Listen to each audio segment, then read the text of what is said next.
ഇത് 1,30,00,000 മാത്രമല്ല ബാധിക്കുന്നത്.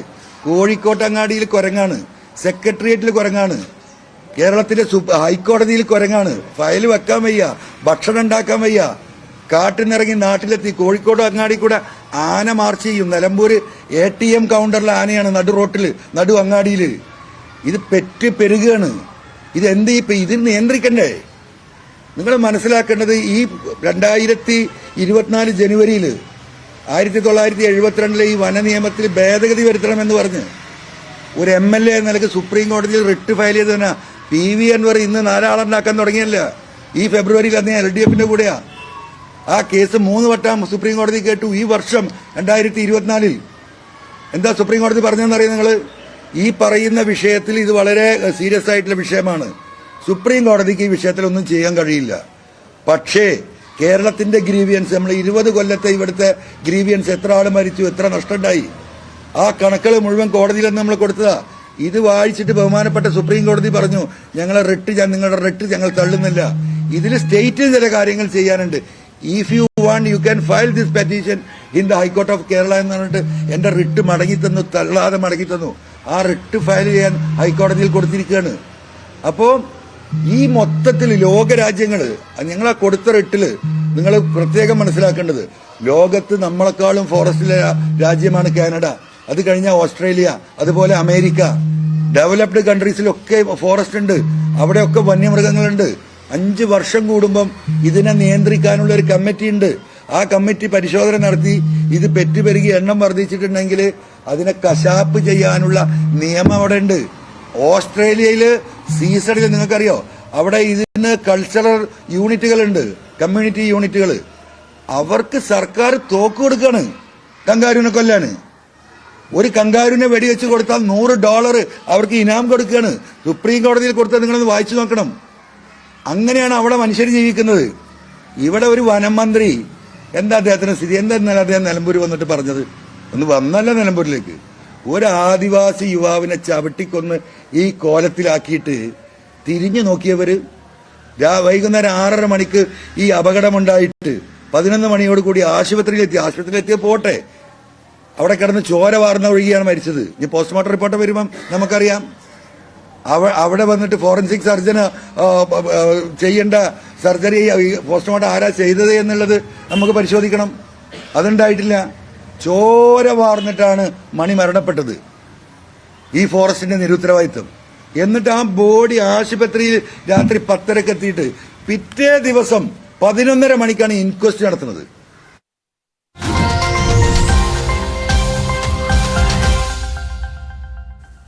നമസ്കാരം. പ്രധാന വാർത്തകൾ.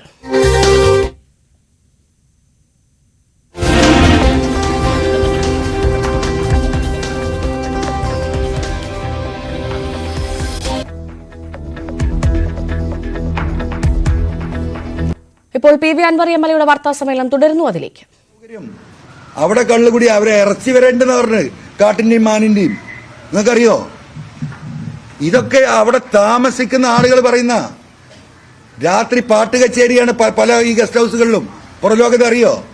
അങ്ങനെ കള്ള് കുടിച്ച് കൂത്താടി സുഖിച്ച് എന്താ പറയാ ഒരു സാമൂഹ്യ വിരുദ്ധ സംഘം ഈ കാടുകളിൽ ഫോറസ്റ്റ് എന്ന് പറഞ്ഞിട്ട് വളരെയാണ്. ഇതിനൊന്നും തടുക്കണ്ടേ? 1 കിലോമീറ്റർ കമ്പിയിടാൻ, ഫെൻസിങ് ഇടാൻ 2.5 ലക്ഷം അവർ ചെലവാക്കുന്നത്. 2.5 ലക്ഷം അറിയോ നമുക്ക്? എന്താ ഈ 2.5 ലക്ഷം? ഉള്ളിപ്പാട പോലെയുള്ള ട്യൂബാണ് ഈ പൈപ്പ്. ഇങ്ങനെ ആക്കിയാൽ ഒടിയും. അതിന്റെ മുകളിൽ കൂടെ കെട്ടുന്ന കമ്പി എന്ന് കാണണങ്ങള് മൈക്രോസ്കോപ്പ് വെച്ച് നോക്കണം അവിടെ കമ്പി ഉണ്ടോന്ന്.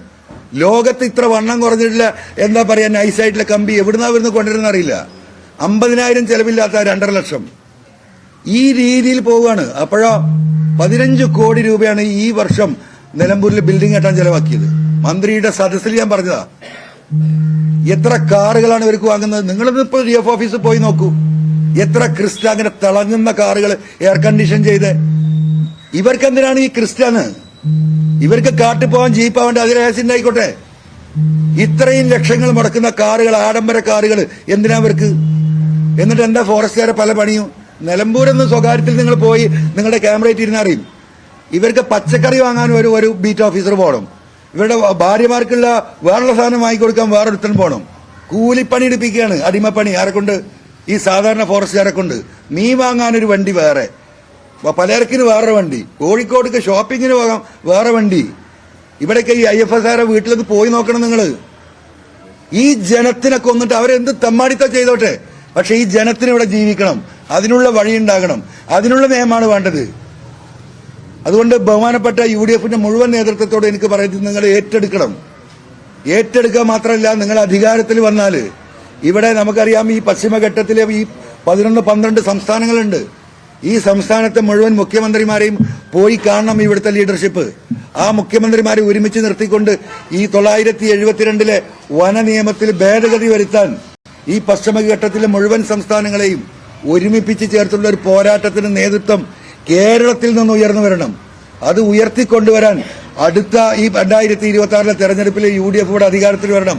ആ അധികാരത്തിൽ വരുന്ന UDF അതുകൂടി ഏറ്റെടുക്കണം, അവിടത്തേക്ക് ഇത് എത്തിക്കണം. ഈ വിപ്ലവം തുടങ്ങേണ്ടത് ഈ ഫോറസ്റ്റ് ഉദ്യോഗസ്ഥരുടെ ഇല്ലെങ്കിൽ ഈ വന്യമൃഗശല്യത്തിന്റെ ഈ വിപ്ലവം തുടങ്ങേണ്ടത് കേരളത്തിലാണ്.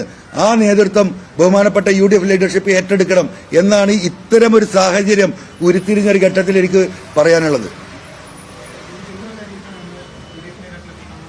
തീർച്ചയായിട്ടും, അതായത് ഈ വിഷയത്തിന്റെ ഗൗരവം അവർക്ക് ഇപ്പോൾ പഠിച്ചു, അവർക്ക് മനസ്സിലായി, മുമ്പും അറിവുള്ളതാണ്.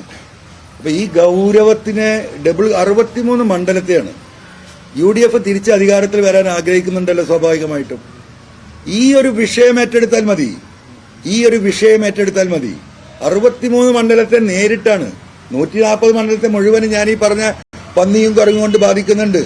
2 രീതിയിലാണ് ഇത് ബാധിക്കുന്നത്. അതുകൊണ്ട് ഇത് UDF ഏറ്റെടുക്കണം. ഏറ്റെടുക്കണം. അതിനോടൊപ്പം ഒരു പ്രവർത്തകനായി, ഒരു സാധാരണക്കാരനായി അവരോടൊപ്പം ഈ മലയോര കർഷകർക്ക് വേണ്ടി നിന്നു കൊടുക്കാൻ ഞാൻ തയ്യാറാണ്. തീർച്ചയായിട്ടും മുഴുവൻ നേതാക്കളെയും കാണും. മുന്നണി ഒന്നുമല്ലല്ലോ ഇവിടെ വിഷയം. ഇവിടെ ഇപ്പം ഈ നമ്മുടെ മുന്നിൽ നിൽക്കുന്ന ഈ വന്യജീവി ആക്രമണം, അതിനോടൊപ്പം നിൽക്കുന്ന ഈ വരുന്ന മനുഷ്യത്വരഹിതമായ ബില്ലുമാണ്. ആ വിഷയമാണ് ഇപ്പോൾ ഇവിടെ നിൽക്കുന്നത്. മുന്നണി എന്ന് പറയുന്ന ജനങ്ങളാണ്. ജനങ്ങളെല്ലാവരും സ്വരൂപിക്കണം. എനിക്ക് UDF ലീഡർഷിപ്പിനോടാണ് പറയാനുള്ളത്. എന്നെ വിട്ടേക്ക്. എനിക്കൊരു MLA-ഷിപ്പോ ഒരു സീറ്റോ ഒരു പഞ്ചായത്ത് പ്രസിഡന്റോ ആവശ്യമോ നിങ്ങൾ തരണ്ട. നമുക്ക് ഒരു ആവശ്യമില്ല.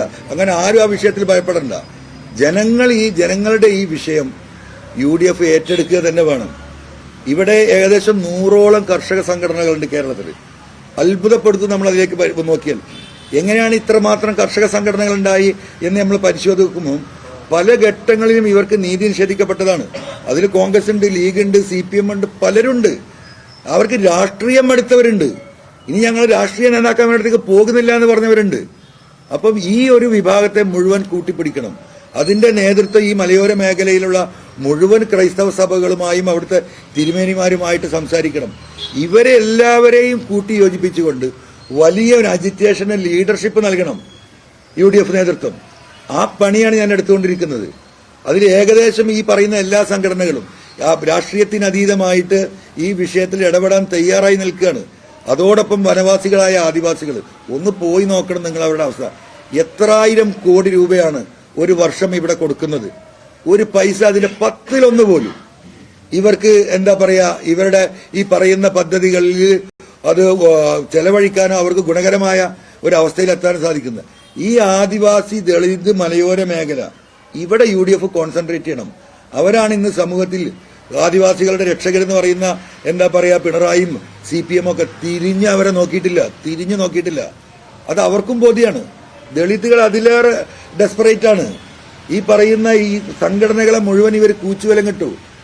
ഒരു ദളിത് സംഘടനക്കും ഒരു ആദിവാസി സംഘടനക്കും മിണ്ടാനുള്ള അവകാശം പിണറായിസത്തിന് മുമ്പിലില്ല. ഇത് കാണണം UDF, ഇത് മനസ്സിലാക്കണം. അതിനുള്ള വർക്ക് നടത്തണം. ആ വർക്കിലൂടെ ഈ പറയുന്ന രീതിയിൽ ഈ വരുന്ന ഈ ഒരു ഒന്നിച്ചില്ലാനം വർഷം UDF പ്രവർത്തിക്കുകയാണെങ്കിൽ 10%, 140 സീറ്റിൽ 10%, വെറും 10-15 സീറ്റിലേക്ക് LDF താഴേക്ക് വരുന്നത് നമുക്ക് കാണാൻ കഴിയും. അതാണ് പൊളിറ്റിക്സ്.